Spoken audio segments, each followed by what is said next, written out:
Doctor Rajkumar ಅವರ 97ನೇ ಜನ್ಮ ದಿನಾಚರಣೆಯ ಈ ಸಂದರ್ಭದಲ್ಲಿ ಅವರ ಸ್ಮೃತಿಗಳಿಗೆ ನಮನಗಳನ್ನ ಸಲ್ಲಿಸುತ್ತ ವೇದಿಕೆಯಲ್ಲಿರುವಂತ ಈ ಕ್ಷೇತ್ರದ ಜನಪ್ರಿಯ ಶಾಸಕರಾದ ಗೋಪಾಲಯ್ಯನವರೇ, ಅಣ್ಣವರ ಪುತ್ರ ರಾಘವೇಂದ್ರ ರಾಜ್ಕುಮಾರ್ ಅವರೇ, ಸಾಧು ಕೋಕಿಲ ಅವರೇ, ಕಂಠೀರವ ಸ್ಟುಡಿಯೋದ ಅಧ್ಯಕ್ಷರಾದ ಮಿಭೂಬ್ ಅವರೇ, ಕಾವೇರಿ ಅವರೇ, ನರೇಂದ್ರ ಬಾಬು ಅವರೇ, ವೇದಿಕೆಯ ಮುಂದೆ ಕೂತಿರುವಂತ ಬರಗೂರು ರಾಮಚಂದ್ರಪ್ಪ ಸೇರಿ ಎಲ್ಲ ಸಾಹಿತಿಗಳೇ, ಕವಿಗಳೇ, ಚಲನಚಿತ್ರ ಜಗತ್ತಿಂದ ಬಂದಂತ ಎಲ್ಲ ಬಂಧುಗಳೇ, ಸಾಧು ಕೋಕಿಲ ಅವರು ವೇದಿಕೆ ಮೇಲೇನೆ ಇದ್ದಾರೆ, ಮಾಧ್ಯಮದ ಸ್ನೇಹಿತರೆ, ಅಣ್ಣವರ ಎಲ್ಲ ಹಿತೈಷಿ ಬಂಧುಗಳೇ, ಭಕ್ತರೇ. ಹಿತೈಷಿ ಅನ್ನೋದಕ್ಕಿಂತ ಇದೊಂದು ಪುಣ್ಯ ಜಾಗ ಆಗಿದೆ ಅಂತ ನಾನು ಅನ್ಕೊಂಡಿದ್ದೀನಿ. ರಾಜ್ಕುಮಾರ್ ಅವರ ಸಮಾಧಿ ಅಂತಂದ್ರೆ ಅದು ಕೇವಲ ಎಲ್ಲರ ಸಮಾಧಿಯಂತೆ ವರ್ಷಕ್ಕೊಂದ್ಸರಿ ಹಾರ ಹಾಕಕ್ಕೆ ಉಳಿದಿಲ್ಲ. ಅದನ್ನು ಮೀರಿದಂತ ಒಂದು ಆಧ್ಯಾತ್ಮ ಶಕ್ತಿಯನ್ನ ಅಣ್ಣವರಲ್ಲಿ ಜನ ಗುರುತಿಸ್ತಿದ್ದಾರೆ. ಅದಕ್ಕಾಗಿ ಪ್ರತಿನಿತ್ಯ ಅಣ್ಣವರ ಸಮಾಧಿಗೆ ಜನ ಬರ್ತಿದ್ದಾರೆ. ಅದಕ್ಕಾಗಿ ಇದು ಸಮಾಧಿಯನ್ನು ಮೀರಿದಂತ ಜಾಗ ಅಂತ ನಾನು ಅಂದ್ಕೊಂಡಿದ್ದೀನಿ. ಅದಕ್ಕಾಗಿ ಎಲ್ಲ ಬಂದಿರುವಂತ ಬಂಧುಗಳೇ, ಅಣ್ಣವರು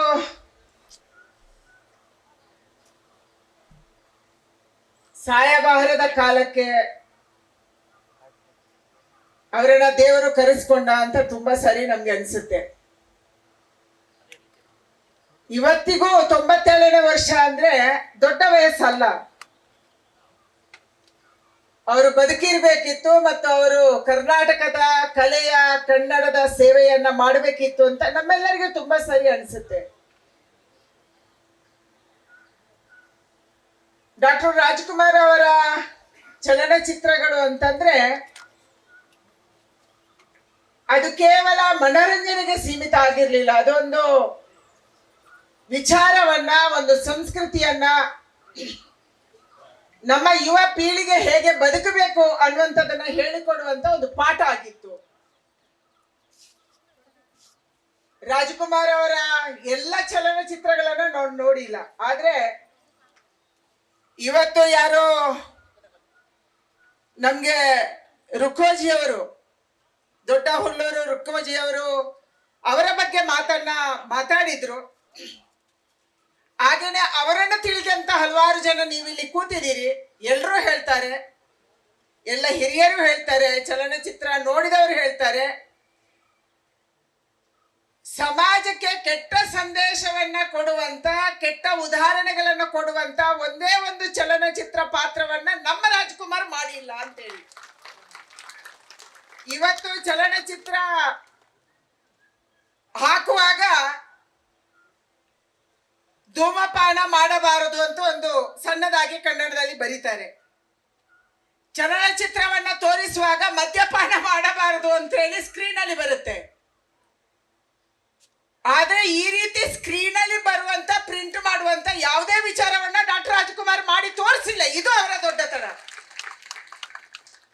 ಸಮಾಜಕ್ಕೆ ಒಳ್ಳೆಯ ಸಂದೇಶವನ್ನು ಕೊಡುವಂತ, ಯುವಕರಿಗೆ ಪ್ರೇರಣೆ ಕೊಡುವಂತ, ಯುವಕರಿಗೆ ಶಕ್ತಿ ಕೊಡುವಂತ, ಯುವಕರು ಹೇಗೆ ಬದಲಾವಣೆ ಆಗ್ಬೇಕು ಅನ್ನುವಂತ ಚಲನಚಿತ್ರದ ಪಾತ್ರಗಳನ್ನಷ್ಟೇ ಅವರು ಒಪ್ಕೊಂತ ಇದ್ರು. ಇವರು ಅವರ ಗ್ರೇಟ್ನೆಸ್ ಆಗಿತ್ತು. ಅದಕ್ಕಾಗಿ ಅವರು ಇವತ್ತು ಕೇವಲ ಒಬ್ಬ ನಟರಾಗಿ ಉಳಿದಿಲ್ಲ, ಅವರೊಬ್ರು ಸಂತರಾಗಿ ಇವತ್ತು ನಮ್ಮ ಮಧ್ಯೆ ಉಳಿದಿದ್ದಾರೆ. ಚಲನಚಿತ್ರದ ಮಂದಿ ಸಂತರಾಗೋದು ಕಷ್ಟದ ಕೆಲಸ. ನಿಮ್ಮೆಲ್ಲರಿಗೂ ಗೊತ್ತಿದೆ, ನಮಗೂ ಗೊತ್ತಿದೆ. ಇವತ್ತಿನ ಚಲನಚಿತ್ರ ಜಗತ್ತನ್ನು ನೋಡಿದ್ರೆ ಒಂದ್ಸರಿ ಸಂತಕ್ಕೂ ಚಲನಚಿತ್ರಕ್ಕೂ ಏನೂ ಸಂಬಂಧ ಇಲ್ಲ. ಆದ್ರೆ ರಾಜ್ಕುಮಾರ್ ಅವರು ನಿಜ ಬದುಕಿನಲ್ಲಿ ತಾನು ಹೇಗಿದ್ದೀನೋ ಅದನ್ನೇ ಬದುಕು ತೋರಿಸಿ ಬೇರೆಯವರಿಗೆ ತೋರಿಸ್ಬಿಟ್ಟು ನಿಜವಾದ ಸಂತರು ಅವರು ಆಗಿದ್ದಾರೆ. ಅದಕ್ಕಾಗಿ ಅವರ ಸಮಾಧಿಗೆ ಇಷ್ಟೊಂದು ದೊಡ್ಡ ಪ್ರಮಾಣದ ಭಕ್ತರು ಬರ್ತಾರೆ ಅಂತ ನಾನು ಅಂದ್ಕೊಂಡಿದ್ದೀನಿ. ಕನ್ನಡಕ್ಕೆ ಶಕ್ತಿಯನ್ನು ಕೊಟ್ಟಂತ ಕನ್ನಡ ಹೋರಾಟಗಾರರು ಅವರು. ಕರ್ನಾಟಕದ ಏಕೀಕರಣದ ಸಂದರ್ಭದಲ್ಲಿ ಕನ್ನಡದ ಧ್ವಜವನ್ನ ಎತ್ತಿ ಹಿಡಿದಂತ ಒಬ್ಬ ನಟ, ಅದು ನಮ್ಮ ರಾಜ್ಕುಮಾರ್ ಅನ್ನುವಂತ ಹೆಮ್ಮೆ ಕೂಡ ನಮ್ಗಿದೆ. ಇವತ್ತು ಬೆಂಗಳೂರಲ್ಲೇ ಹಲವಾರು ಜಾಗಗಳಲ್ಲಿ ಕನ್ನಡವನ್ನ ಕೇಳುವುದೇ ಕಷ್ಟದ ಸ್ಥಿತಿ ಇದೆ ಅನ್ನುವಂತ ಸ್ಥಿತಿಯಲ್ಲಿ ಈ ರಾಜ್ಯದ ಏಕೀಕರಣಕ್ಕೆ, ಈ ರಾಜ್ಯದಲ್ಲಿ ಕನ್ನಡವನ್ನು ಉಳಿಸುವುದಕ್ಕೆ ಕನ್ನಡದ ಹೋರಾಟ ಮಾಡಿದ್ರು, ಕಲೆಯನ್ನ ಬೆಳೆಸಿದ್ರು. ಸಂಗೀತ ಇವತ್ತು ನಾವು ಹೇಳ್ತೀವಿ ಬಹಳ ದೊಡ್ಡ ದೊಡ್ಡ ಕಲ್ತವರಷ್ಟೇ ಫೇಮಸ್ ಆಗ್ಬೋದು ಅಂತ ಆಗಿರ್ಲಿಲ್ಲ. ಶಾಲಾ ಶಿಕ್ಷಣ ಕಡಿಮೆ ಇದ್ರೂ ಕೂಡ ಸಂಗೀತವನ್ನ ತನ್ನ ಮೈಯಲ್ಲಿ ಅರಗಿಸ್ಕೊಂಡು ಸಂಗೀತ ಜಗತ್ತಿಗೆ ಕೂಡ ಒಂದು ಅದ್ಭುತವನ್ನು ಕೊಟ್ಟಂತ ನಟರು ಯಾರು, ಕನ್ನಡಿಗರು, ಅಚ್ಚ ಕನ್ನಡಿಗರು ಯಾರು ಅಂತಂದ್ರೆ ಅದು ನಮ್ಮ ರಾಜ್ಕುಮಾರ್ ಅವರು. ಅದಕ್ಕಾಗಿ ಇವತ್ತು ರಾಜ್ಕುಮಾರ್ ಅವರ ನೆನಪು ಮಾಡ್ತಾ ಅಷ್ಟು ಮಾತ್ರ ಸೀಮಿತ ಆಗಿಲ್ಲ. ಅವರೊಬ್ಬ ಆಧ್ಯಾತ್ಮ ವ್ಯಕ್ತಿ ಆಗಿದ್ರು, ಯೋಗ ಪಟುವಾಗಿದ್ರು. ಇವತ್ತು ಯೋಗವನ್ನ ಪ್ರಪಂಚದಾದ್ಯಂತ ಜನ ತಮ್ಮದಾಗಿಸಿಕೊಂಡಿದ್ದಾರೆ.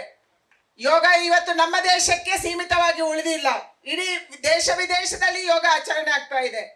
ಆದ್ರೆ ಅವತ್ತಿನ ಕಾಲಕ್ಕೆ ಯೋಗವನ್ನ ಅಧ್ಯಯನ ಮಾಡಿ, ಯೋಗವನ್ನ ಅಭ್ಯಾಸ ಮಾಡಿ, ತನ್ನ ಮೈಯಲ್ಲಿ ಮೈಗೂಡಿಸಿಕೊಂಡು ಅದರ ಮೂಲಕ ಆಧ್ಯಾತ್ಮದ ಕಡೆಗೆ ಹೋದಂತವರು ನಮ್ಮ ಅಣ್ಣವರು, ನಮ್ಮ ಡಾಕ್ಟರ್ ರಾಜ್ಕುಮಾರ್ ಅವರು.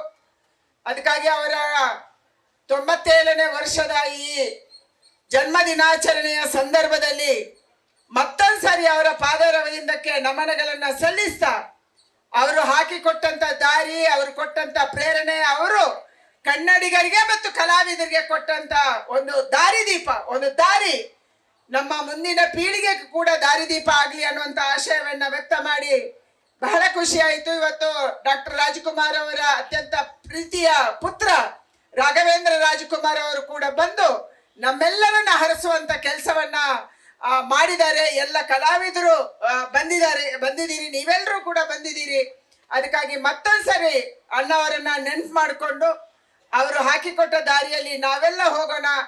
ಕನ್ನಡದ ರಥವನ್ನ, ಕನ್ನಡವನ್ನ, ಕನ್ನಡ ಧ್ವಜವನ್ನ ದೇಶದಲ್ಲೇ ಮೆರೆಸುವಂತ, ಎತ್ತಿ ಹಿಡಿಯುವಂತ, ದೇಶ ವಿದೇಶಗಳಲ್ಲಿ ಅದರ ಪ್ರಚಾರವನ್ನು ಪಡಿಸುವಂತ ಕೆಲಸವನ್ನ ಅವರ ಪ್ರೇರಣೆಯಂತೆ, ಅವರ ಆಶಯದಂತೆ, ಅವರ ಅಪೇಕ್ಷೆಯಂತೆ ನಾವೆಲ್ಲರೂ ಕೂಡ ಮಾಡೋಣ. ಕನ್ನಡ ಸಾಹಿತ್ಯ ಲೋಕವನ್ನ ಬೆಳೆಸೋಣ ಅನ್ನುವಂತ ಮಾತನ್ನು ಹೇಳಿ ನಿಮ್ಮೆಲ್ಲರಿಗೆ ವಂದನೆ ಸಲ್ಲಿಸಿ ಮತ್ತೊಂದ್ಸರಿ ಅವರ ಸ್ಮೃತಿಗಳಿಗೆ ಅವ್ರು ಎಲ್ಲೇ ಇದ್ರು ಕೂಡ ಇವತ್ತು ಬಹಳ ಖುಷಿಯಿಂದ ನೋಡ್ತಾ ಇರ್ಬೋದು.